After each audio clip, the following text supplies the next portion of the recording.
All right, welcome to Talkin Investing. I am Tom, and as always, this is not financial advice. Today, I want to go through Bitcoin and the Bitcoin miners before the week gets started here. I want to review last week and talk about what's going on this week. So if you're new to the channel, please remember to subscribe and hit the notification bell. Also, if everybody could please smash the like button, it helps the channel out a lot. And for those who are interested, you can join the channel and become a member. You can do so by hitting the join button. And we have special member-only content, as well as a members-only live stream once a week every Tuesday after the market closes. So for those of you on Apple products, there's directions below on how to do that because sometimes the join button doesn't show up. Okay, let's talk about Bitcoin. First, I want to show the big board and let's talk about where everything finished last week. Friday was a very bad day for the Bitcoin miners. Not that bad for Bitcoin. The market and Bitcoin were all down around 3%, but the Bitcoin miners had a rough day. So Bitfarms was down 8%, HUT was down 7%, Hive was down 6%, Cleanspark was down 7%. There was one company in the green, and that was Mawson, stock ticker MIGI. That started out in the deep red in the morning, and it seems to potentially maybe have bottomed out because it went from about negative 12% on the day to finishing green at positive 4%. So that is the only company that finished in the green. TeraWolf was down over 23%. So you can see these were massive moves to the downside. So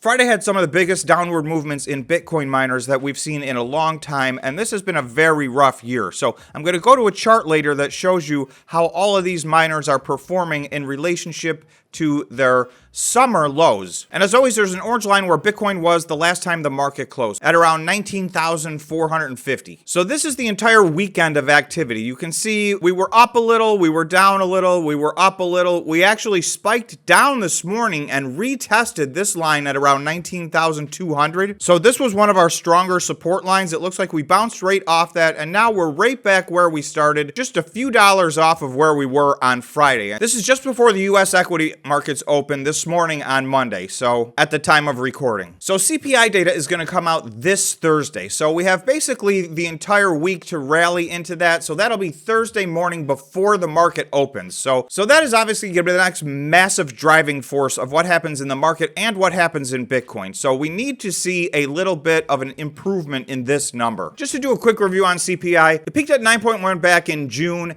We went down to 8.5 and then we went down to 8.3 in August. Now, August was not a good report. We did go down a little bit overall, but it did not meet expectations at all. And really, other than fuel, every single thing was still up. So it was a very disappointing result. Now, if we look down here, the consensus is expecting 8.1 this month. So we were at 8.3 last month. That would be another reduction. So what I think is more important than that is we need to see on some line items, we need to see specific things going down versus everything going up and, oil went down is essentially what happened in the last report. So we're not going to get that benefit necessarily in this report. Oil has been sideways and now it's moving up. So we need to see the rest of the goods and services going down to bring this number down. So I would look for something 8.1. If we could get under 8, that would, I think, have a very positive reaction. But we need to at least hit this consensus of 8.1 in order for there to be business as usual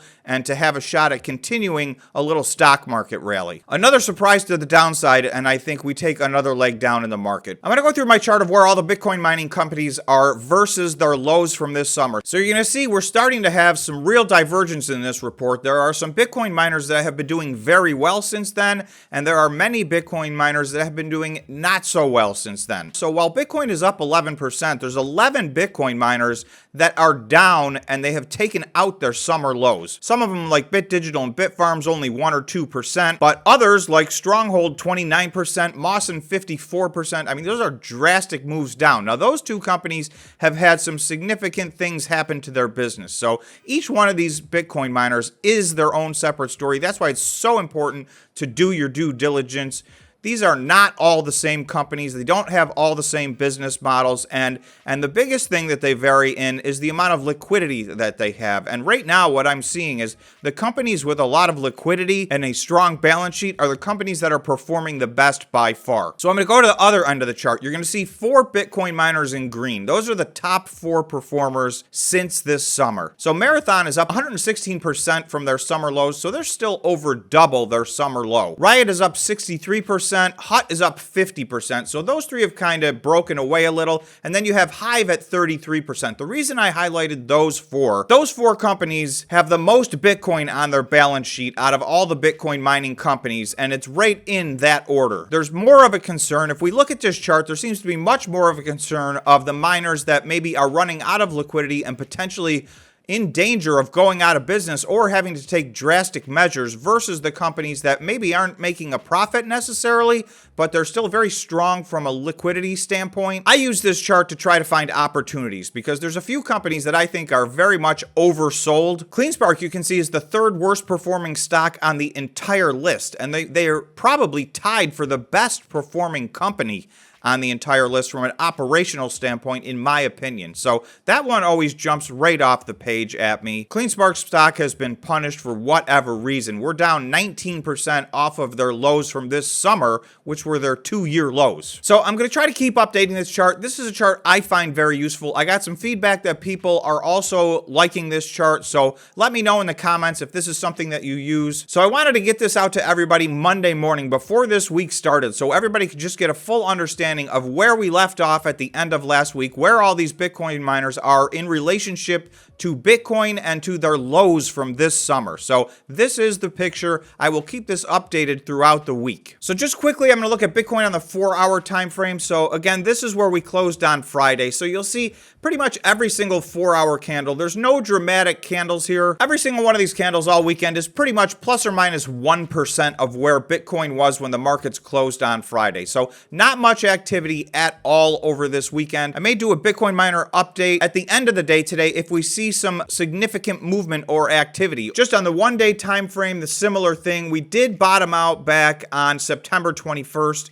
We had a nice little uptrend going, and now we seem to be sideways again. So nothing jumping out on these charts yet. So I will dig into these later in more detail. But what I really wanted to let everybody know was here is where all the Bitcoin miners sit going into the week. And I wanted to remind everybody that CPI data comes out on Thursday before the market opens. That has been one of two things that have just absolutely dictated what the market have done.